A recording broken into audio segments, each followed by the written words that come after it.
Here we have a primary residence which we bought in 2005 for 1 million rand and sold recently for 2.5 million.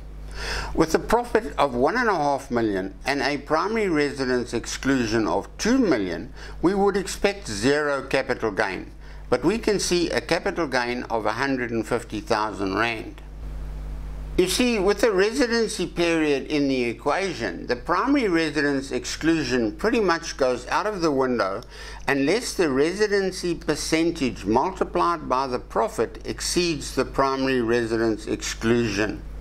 In this case, 90% of the 1.5 million profit is 1.35 million, which is less than the 2 million primary residence exclusion.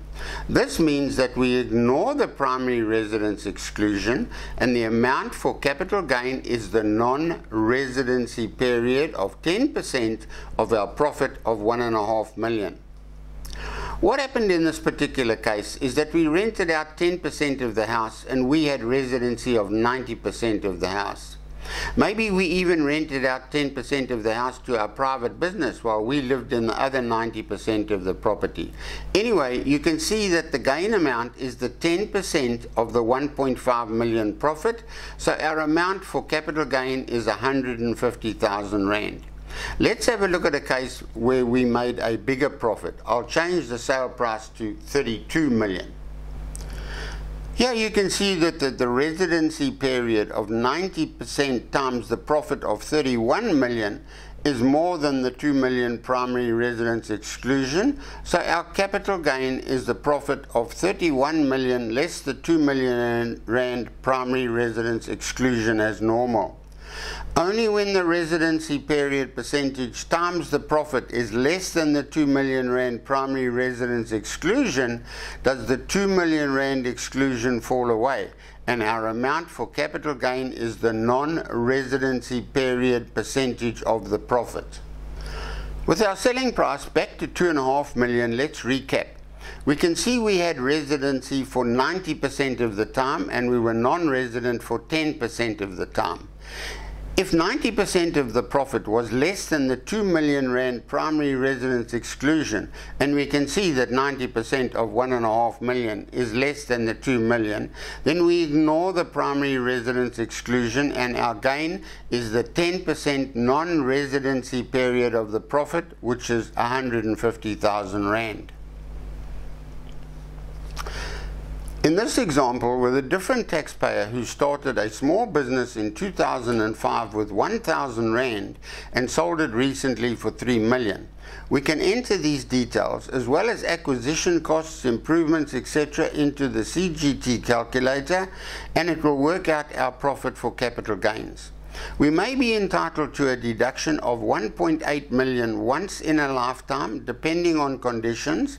So let's go through some of the fine print as it's shown here when you click on the blue info button. The first 1.8 million of profit on a small business is exempt from capital gains tax, provided that you are either over 55 or you were forced to sell the business because of ill health. The exemption is per person and not per business. The total value of all the taxpayers' businesses must not exceed 10 million rand. In the case of a partnership, each partner may be entitled to a 1.8 million deduction, provided that the sale of the business is finalized in 2 years. Any unused portion of the exempt amount may be carried forward to a possible future business sale, provided that the total value of all sales are less than 10 million rand. Selecting the stocks and shares button, we enter that we bought shares in the year 2000 for 100,000 rand. Along came the events of 9/11 in September 2001, and we were lucky that our shares only lost 50% on the 1st of October 2001, and they were valued at 50,000 rand on the valuation date. Let's say they never completely recovered and we sold them for 80,000 rand in 2019. According to the law, we should be liable for a capital gain of 30,000 rand between the base cost of 50,000 and the selling price of 80,000. This hardly seems fair, as overall we lost 20,000 rand. SARS agrees, and the loss limitation clauses in the Act say that there's no gain in a case like this.